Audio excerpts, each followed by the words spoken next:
வணக்கம். இன்றைய முக்கிய செய்திகள். வில்லியனூர் தொகுதி பி மணவெளி ஆண்டாள் நகரில் ரூபாய் 20 லட்சம் செலவில் தார் சாலை அமைக்கும் பணி. எதிர்க்கட்சித் தலைவர் சிவா தொடங்கி வைப்பு.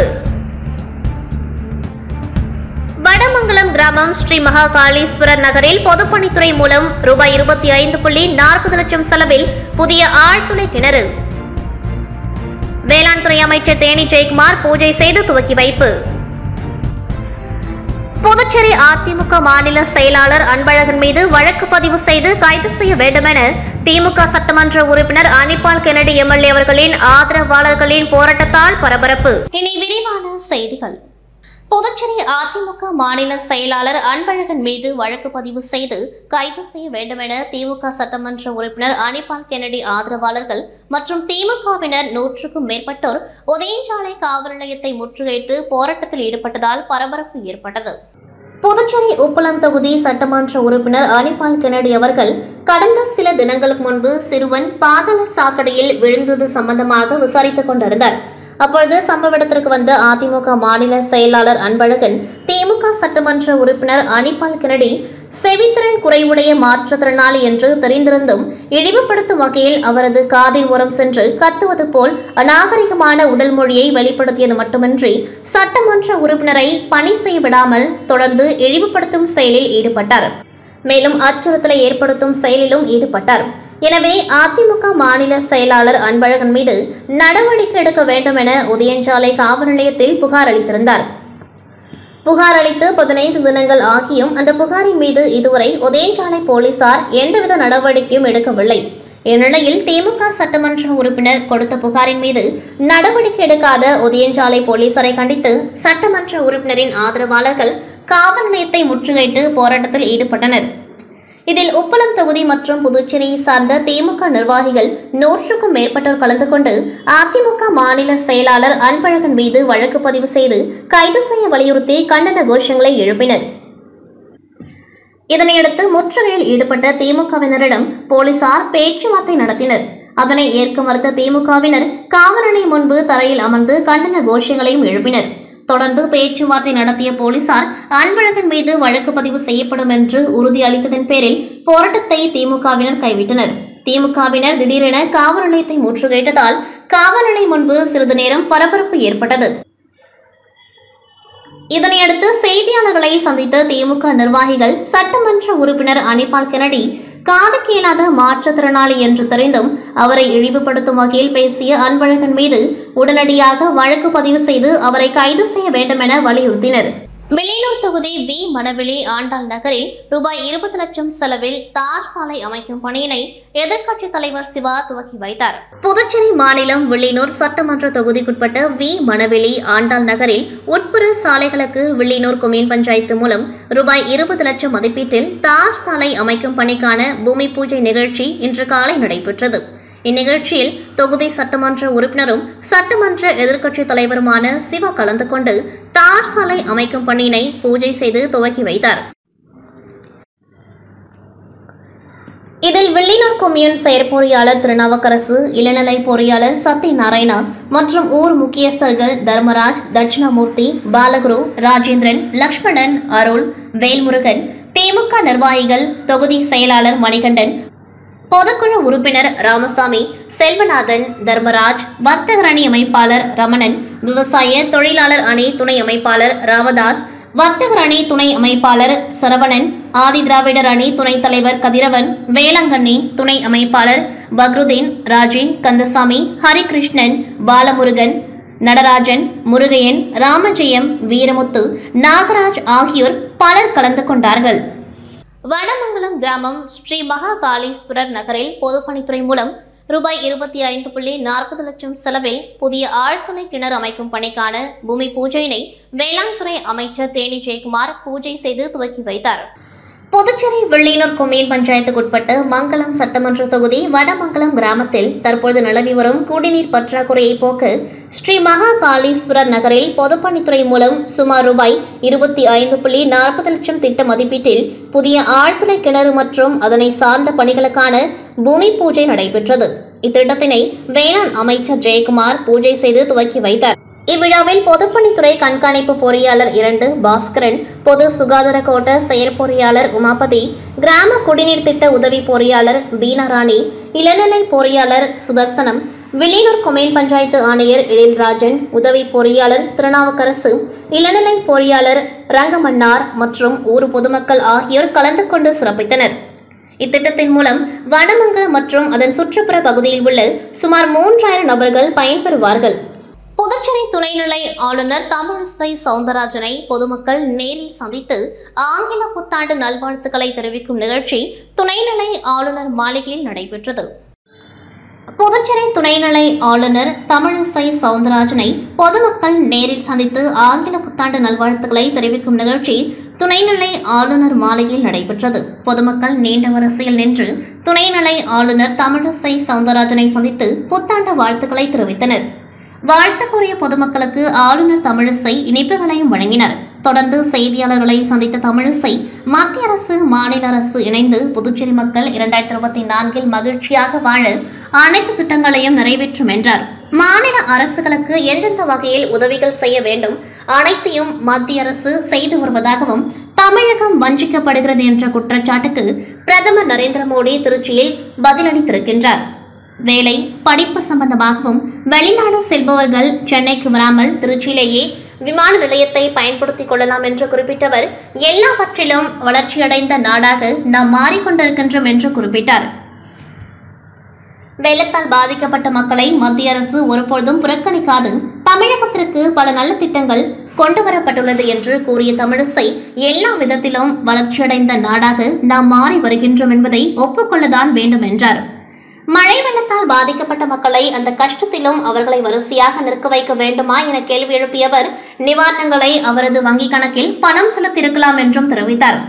தெலுங்கானா, கர்நாடகாவில் வங்கிக் கணக்கில் செலுத்துவது போன்று தமிழகத்திலும் வங்கிக் கணக்கில் செலுத்தியிருக்கலாம் என்று குறிப்பிட்டவர், இந்த ஆண்டில் ஒருவரை குற்றம் சாட்டாமல், நிந்திக்காமல், குறை சொல்லாமல் நிறைவாக இருக்க வேண்டும் என்று கேட்டுக்கொண்டார்.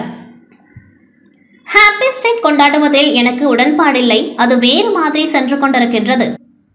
அதற்கு கட்டுப்பாடுகளை விதிக்க வேண்டும். கொண்டாட்டம் எல்லாவற்றிற்கும் ஒரு வரைமுறை இருக்க வேண்டும் என்பது எனது எண்ணம். அதை காவல்துறைக்கும் அரசுக்கும் தெரிவிப்பேன். கொண்டாட்டங்கள் திண்டாட்டங்களாக மாறிவரக்கூடாது. இதில் எல்லோரும் கவனமாக இருக்க வேண்டும் என்றார். தெலுங்கானாவில் கடந்த ஆட்சியிலிருந்த முதலமைச்சர் மதிக்கவில்லை என்பது அனைவருக்கும் தெரியும்.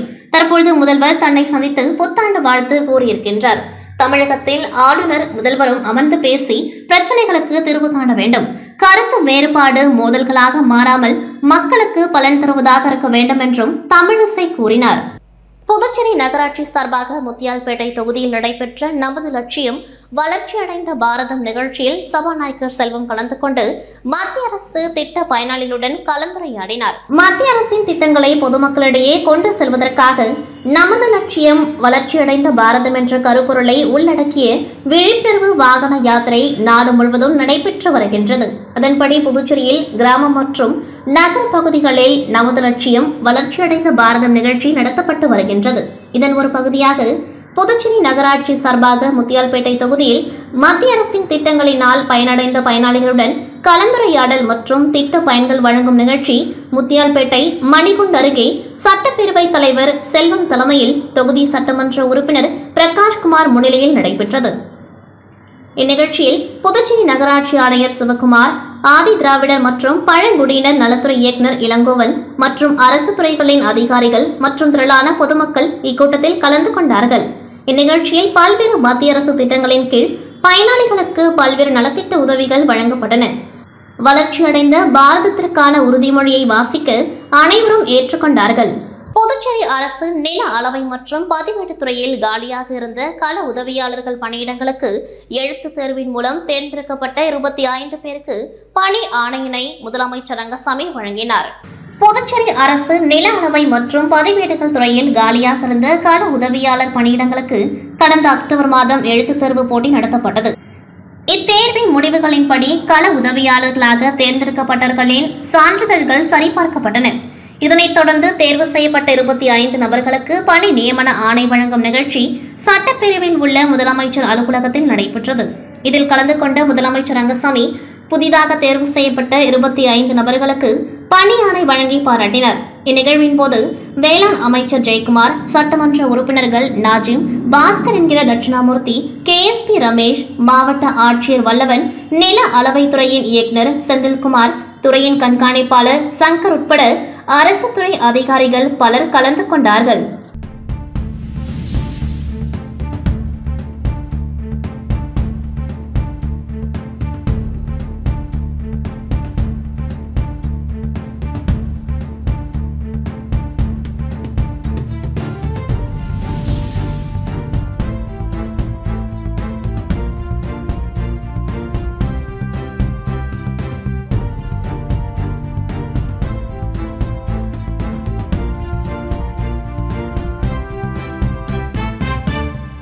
ஸ்ரீராமர் திருக்கோவில் கும்பாபிஷேக பத்திரிகை மற்றும் அட்சதை மணவெளி தொகுதி முழுவதும் வழங்கும் பணியினை சபாநாயகர் செல்வம் துவக்கி வைத்தார். ராம ஜென்ம பூமி அயோத்தி மாநகரில் கட்டப்பட்டு வரும் ஸ்ரீராமர் திருக்கோவில் கும்பாபிஷேகம் வரும் 22ஆம் தேதி நடைபெறுவது முன்னிட்டு மணவெளி தொகுதி பூர்ணங்குப்பம் கிராமத்தில் வீடுதோறும் ராமர் கோவில் கும்பாபிஷேக பத்திரிகை மற்றும் அட்சதை வழங்கும் நிகழ்ச்சி அங்காளம்மன் ஆலயத்தில் இருந்து தொடங்கி நடைபெற்றது.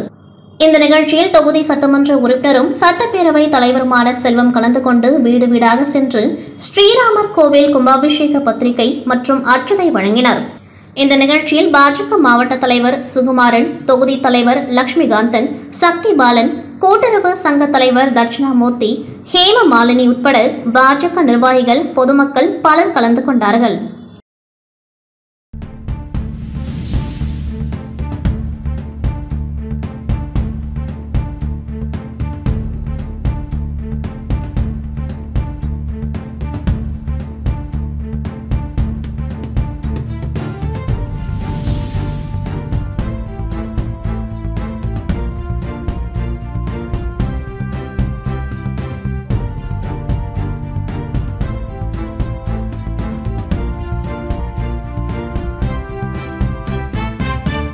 உழவர்கரை தொகுதிக்குட்பட்ட புதுநகர் பாஜக மாநில செயலாளர் சரவணன் சொந்த செலவில் மின் மாற்றிகள் அமைத்து தந்தார். உழவர்கரை தொகுதிக்குட்பட்ட ரெட்டியார்பாளையம் புதுநகரில் பல மாதங்களாக பழுதடைந்திருந்த பல மின் கம்பங்களால் மின் கசிவு ஏற்படும் அபாயம் இருந்ததால் மின் கம்பங்களை மாற்றி அமைத்து தருமாறு மக்கள் துறை சார்ந்த அதிகாரிகளிடம் கோரிக்கை விடுத்தனர். இதனையடுத்து எவ்வித நடவடிக்கை எடுக்காததால் அப்பகுதி மக்கள் பாஜக மாநில செயலாளர் சரவணனிடம் கோரிக்கை வைத்தனர். இதனையடுத்து சரவணன் தனது சொந்த செலவில் உடனடியாக பழுதடைந்த அனைத்து மின் கம்பங்களையும் மாற்றி அமைத்து தந்தார். இதனால் அப்பகுதியில் பேராபத்து தவிர்க்கப்பட்டது. இந்நிகழ்ச்சியின் போது ஊர் பொதுமக்கள், இளைஞர்கள் உடன் இருந்தனர். மேலும் அப்பகுதி மக்கள் சரவணனுக்கு நன்றி தெரிவித்தனர்.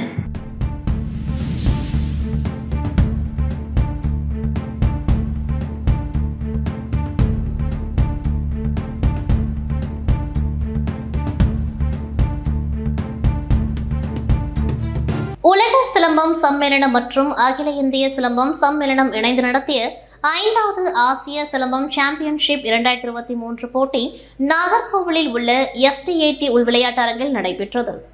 உலக சிலம்பம் சம்மேளனம் மற்றும் அகில இந்திய சிலம்பம் சம்மேளனம் இணைந்து நடத்திய 5வது ஆசிய சிலம்பம் சாம்பியன்ஷிப் 2023 போட்டி கன்னியாகுமரி மாவட்டம் நாகர்கோவிலில் உள்ள STAT உள்விளையாட்டு அரங்கில் டிசம்பர் 26 முதல் 29 வரை சிலம்பம் போட்டிகள் கீழ்கண்ட பிரிவுகளில் நடைபெற்றது. குத்துவரிசை, அலங்கார வீச்சு, ஒற்றை கம்பு வீச்சு, இரட்டை கம்பு வீச்சு, வேல்கம்பு வீச்சு, ஒற்றை சுருள்வாள், இரட்டை சுருள்வாள், ஆயுத ஜோடி, நேரடி சண்டை ஆகிய பிரிவுகளில் நடைபெற்றது. இதில் இந்தியா, இலங்கை, மலேசியா, சிங்கப்பூர் ஆகிய நாடுகளில் இருந்து 300க்கும் மேற்பட்ட வீரர் வீராங்கனைகள் கலந்து கொண்டார்கள். இப்போட்டியினை நாகர்கோவில் மாநகராட்சி மேயர் துவக்கி வைத்தார். இந்திய அணி சார்பாக புதுச்சேரி சிலம்பம் மற்றும் அடிமுறை சங்கம் தேர்வு செய்த வீரர்கள் 10 பேர் பங்கேற்றனர். 2024ஆம் ஆண்டிற்கான தேசிய ஹாப்கிடோ சாம்பியன்ஷிப் போட்டி டெல்லியில் நடைபெற்றது. தேசிய அளவிலான ஹாப்கிடோ சாம்பியன்ஷிப் போட்டி ஜனவரி 1ஆம் தேதி டெல்லியில் நடைபெற்றது. இப்போட்டியில் பல்வேறு மாநிலங்களில் இருந்து ஹாப்கிடோ சாம்பியன்ஷிப் போட்டியில் ஏராளமான மாணவர்கள் பங்கு பெற்றனர். இதில் புதுச்சேரி ஹாப்கிடோ சங்கத்தின் சார்பில் சங்கத்தின் பொதுச் செயலாளர் grand master doctor VRS Kumar தலைமையில் 6 மாணவர்கள் பங்கு பெற்றனர். இப்போட்டியில் வெற்றி பெற்ற பிரகதீஷ்குமார், அஸ்வின், ஸ்ரீகுமரன், கிரீஷ், கர்ணா, அஸ்வின் ஆகிய 6 மாணவர்கள் 2 வெள்ளிப் பதக்கம் மற்றும் 4 வெண்கலப் பதக்கங்களை வென்று புதுச்சேரி மாநிலத்திற்கு பெருமை சேர்த்துள்ளனர் என்பது குறிப்பிடத்தக்கது. புதுச்சேரியில் புத்தாண்டு கொண்டாட்டத்தில் தோழியை கிண்டல் செய்தவர்களை தட்டி கேட்ட வாலிபரை அடித்துக் கொன்ற 2 வாலிபர்களை போலீசார் கைது செய்து சிறையில் அடைத்தனர். புதுச்சேரியில் புத்தாண்டு கொண்டாட்டத்தில் இளம்பெண்ணை கிண்டல் செய்ததை தட்டி கேட்ட வாலிபர் அடித்து கொலை செய்யப்பட்ட சம்பவம் பரபரப்பை ஏற்படுத்தியுள்ளது. புதுச்சேரி நோனங்குப்பம் பாடசாலை தெருவை சேர்ந்தவர் ராஜேஷ். இவர் கடந்த 31ஆம் தேதி இரவு தனது 16 வயது தோழியுடன் புதுச்சேரி கடற்கரையில் நடந்த புத்தாண்டு கொண்டாட்டத்தில் கலந்து கொண்டார். புத்தாண்டு நிகழ்ச்சி முடிந்ததும் அதிகாலை 2:30 மணிக்கு இருவரும் பைக்கில் வீட்டிற்கு புறப்பட்டனர். வெங்கடசுப்ப ரெட்டியார் சிலை அந்தோணியார் கோவில் அருகே வந்தபொழுது பைக்கில் வந்த அரியங்குப்பம் காக்கையன்தோப்பு நிர்மல்குமார், விக்னேஸ்வரன் ஆகிய இருவரும் ராஜேஷ் மற்றும் அவரது தோழிக்கும் புத்தாண்டு வாழ்த்து தெரிவித்தனர். அப்பொழுது நிர்மல் மற்றும் ராஜேஷிற்கும் இடையே வாக்குவாதம் ஏற்பட்டது. இதனையடுத்து ராஜேஷ் தன்னை சிலர் பின்தொடர்ந்து வந்து கிண்டல் செய்வதாக தனது நண்பர் விக்னேஸ்வருக்கு தகவல் கூறி வரவழைத்தார். உடனே நிர்மலும் தனது நண்பர்களான காக்கையன்தோப்பு பிரதீப், விஸ்வா ஆகியோரை வரவழைத்தார். இரு தரப்பிற்கும் இடையே தகராறு ஏற்பட்டது. அதில் ராஜேஷின் நண்பரான விக்னேஸ்வரன் கழுத்தில் நிர்மல்குமார் தாக்கியதில் அவர் சுருண்டு விழுந்தார். இதனை கண்ட நிர்மல்குமார் மற்றும் அவரது நண்பர்கள் தப்பி ஓடிவிட்டனர். மயங்கி கிடந்த விக்னேஸ்வரனை அருகிலிருந்தவர்கள் மீட்டு அரசு மருத்துவமனைக்கு அழைத்து சென்றனர். ஆனால் வழியிலேயே அவர் இறந்துவிட்டார். இதுகுறித்த புகாரின் பேரில் உருளையன்பேட்டை போலீசார் வழக்கு பதிந்து நிர்மல் மற்றும் அவரது கூட்டாளியான விக்னேஷ் உள்ளிட்ட 4 பேரை பிடித்து விசாரித்ததில் நிர்மல் நண்பர்களான விஸ்வா மற்றும் பிரதீப் ஆகியோர் விக்னேஸ்வரனை தாக்கவில்லை எனவும், நிர்மல் மட்டுமே விக்னேஸ்வரனை கழுத்தில் தாக்கியதால் அவர் உயிரிழந்துள்ளார். எனவே நிர்மல் மற்றும் அவருடன் இருந்த விக்னேஷ் ஆகிய 2 பேர் மீது மட்டும் வழக்கு பதிவு செய்து நீதிமன்றத்தில் ஆஜர் செய்யப்பட்டு சிறையில் அடைக்கப்பட்டனர். புதுச்சேரி கடற்கரை சாலை தலைமை செயலகம் அருகே உள்ள நகராட்சி கட்டண கழிப்பிடத்தில் நிர்ணயிக்கப்பட்ட விலையை விட அதிக கட்டணம் வசூலிக்கும் ஊழியரை சுற்றுலா பயணிகள் முற்றுகையிட்டு வாக்குவாதத்தில் ஈடுபட்டதால் பரபரப்பு ஏற்பட்டது. புதுச்சேரியில் நாளுக்கு நாள் சுற்றுலா பயணிகள் அதிக அளவில் வந்து செல்கின்றனர். விடுமுறை தினங்களில் மற்றும் சனி ஞாயிறு போன்ற நாட்களில் ஆயிரக்கணக்கான வெளி மாநிலங்களில் இருந்து சுற்றுலா பயணிகள் வருகின்றனர். அவர்களின் வசதிக்காக புதுச்சேரி மாநிலத்தில் நகராட்சி சார்பில் பல்வேறு இடங்களில் கட்டண கழிப்பிடம் செயல்பட்டு வருகின்றது. இதில் புதுச்சேரி கடற்கரை சாலை தலைமை செயலகம் அருகே டூப்ளெக்ஸ் சிலை அருகே கட்டண கழிப்பறைகள் உள்ளது. இந்த கழிப்பறையை புதுச்சேரி கடற்கரைக்கு வரும் சுற்றுலா பயணிகள் பயன்படுத்தி வருகின்றனர். இங்குள்ள கழிப்பறையில் ₹5, ₹10, ₹20 என கட்டணம் வசூலிக்கப்படுகின்றது. ஆனால் இன்று காலை புதுச்சேரிக்கு சுற்றுலா வந்த ஆன்மீக பக்தர்கள் தலைமை செயலகம் அருகே உள்ள கட்டண கழிப்பிடத்திற்கு சென்றுள்ளனர். அங்கு சிறுவர் முதல் பெரியவர் வரை அனைவருக்கும் சராசரியாக ₹30 கட்டணம் வசூலிக்கப்பட்டது. இதுகுறித்து அவர்கள் கேட்டபொழுது இதுதான் கட்டணம் என்று கராராக ஊழியர் கூறியுள்ளார். இதனால் ஆத்திரமடைந்த சுற்றுலா பயணிகள் நிர்ணயித்த கட்டணத்தை விட ஏன் அதிக கட்டணம் வசூலிக்கிறீர்கள் என கோரி முற்றுகையிட்டு வாக்குவாதத்தில் ஈடுபட்டனர். இதனால் அங்கு சிறிது நேரம் பரபரப்பை ஏற்படுத்தியுள்ளது. சுற்றுலா என்று வருவோர் தங்களது அவசரத்திற்காக பயன்படுத்தும் கழிப்பறைக்கு இதுபோன்ற கூடுதல் கட்டணம் வசூலிப்பவர்கள் மீது நடவடிக்கை எடுக்க வேண்டும் என கோரிக்கை வைத்துள்ளனர். புதுச்சேரி ஸ்ரீ லட்சுமி நரசிம்ம பெருமாள் ஆன்மீக வழிபாட்டு மன்றத்தின் சார்பில் 27வது வருடமாக நடைபெறும் பிரசித்தி பெற்ற சிங்கிரி பெருமாள் கோவில் பாத யாத்திரை வருகின்ற 7ஆம் தேதி நடைபெற உள்ளது. புதுச்சேரி ஸ்ரீ லட்சுமி நரசிம்ம பெருமாள் ஆன்மீக வழிபாட்டு மன்றத்தின் சார்பில் அபிஷேகப்பாக்கம் சிங்கிரி பெருமாள் கோவில் பாத யாத்திரை தொடர்பாக செய்தியாளர்களை சந்தித்த ஆன்மீக மன்றத்தின் தலைவர் இளங்கோ கூறுகையில், புதுச்சேரி மாநிலம் ஸ்ரீ லட்சுமி நரசிம்ம பெருமாள் ஆன்மீக வழிபாடு மன்றமானது உலக நன்மை வேண்டி ஒவ்வொரு ஆண்டும் ஜனவரி மாதம் முதல் ஞாயிற்றுக்கிழமையில் தமிழகம் மற்றும் புதுச்சேரியை சேர்ந்த 30க்கும் மேற்பட்ட பஜனை குழுக்கள் மற்றும் 20,000க்கும் மேற்பட்ட ஆன்மீக பக்தர்கள் கலந்து கொள்ளும் சிங்கிரி கோவிலுக்கு செல்லும் புனித பாத யாத்திரை நிகழ்வை கடந்த 26 ஆண்டுகளாக நடத்தி வருகின்றது. அதன்படி தொடர்ந்து 27ஆம் ஆண்டாக புனித பாத யாத்திரை திருவிழா வருகின்ற ஞாயிற்றுக்கிழமை 7ஆம் தேதி நடைபெறுகின்றது. காந்தி வீதி வரதராஜ பெருமாள் கோவிலில் இருந்து புறப்படும் இந்த பாத யாத்திரையை திருக்கோவிலூர் ஸ்ரீமத் எம்பெருமானர் ஸ்ரீ பூவே ராமானுஜரியர் GS சுவாமிகளின் மங்கள சாசனத்துடன் தொடங்கி வைக்கிறார். இந்த பாத யாத்திரையானது கடலூர் புதுச்சேரி சாலை வழியாக சிங்கிரி கோவில் ஸ்ரீ லட்சுமி நரசிம்மர் கோவிலை சென்றடைகின்றது. புனித பாத யாத்திரையில் திவ்ய நாம பஜனையும் மற்றும் ஸ்ரீலட்சுமி நரசிம்ம பெருமாளுக்கு விசேஷ திருமஞ்சனமும் நடைபெற்று 20,000க்கும் மேற்பட்ட பக்தர்களுக்கு ஸ்ரீ லட்சுமி நரசிம்ம பெருமாளுக்கு பூஜிக்கப்பட்ட பிரசாதமும் வழங்கப்படுகின்றது. நிகழ்ச்சிக்கான ஏற்பாடுகளை ஸ்ரீ லட்சுமி நரசிம்ம பெருமாள் ஆன்மீக வழிபாட்டு மன்றத்தினர் செய்து வருகின்றனர். பேட்டையின் பொழுது பொருளாளர் வாசுதேவன், துணைத் தலைவர் சுப்பிரமணியன், ஆடிட்டர் பூவராகவன், ஜெயபிரகாஷ், செயலாளர் விட்டல், நிர்வாகிகள் முகுந்தன், ஜெயராஜ், கோதண்டராமன், முருகவேல், ராஜேஷ், வெங்கடேசன் ஆகியோர் உடன் இருந்தனர். மீண்டும் இன்றைய முக்கிய செய்திகள். வில்லியனூர் தொகுதி பி மணவெளி ஆண்டாள் நகரில் ரூபாய் 20 லட்சம் செலவில் தார் சாலை அமைக்கும் பணி எதிர்க்கட்சித் தலைவர் சிவா தொடங்கி வைப்பு. வடமங்கலம் கிராமம் ஸ்ரீ மகாகாளீஸ்வரர் நகரில் பொதுப்பணித்துறை மூலம் ரூபாய் 25.40 லட்சம் செலவில் புதிய ஆழ்துளை கிணறு. வேளாண் துறை அமைச்சர் தேனி ஜெயக்குமார் பூஜை செய்து துவக்கி வைப்பு. புதுச்சேரி அதிமுக மாநில செயலாளர் அன்பழகன் மீது வழக்கு பதிவு செய்து கைது செய்ய வேண்டும் என திமுக சட்டமன்ற உறுப்பினர் அனிபால் கென்னடி எம்எல்ஏ அவர்களின் ஆதரவாளர்களின் போராட்டத்தால் பரபரப்பு. இத்துடன் செய்திகள் நிறைவடைகின்றது. நன்றி, வணக்கம்.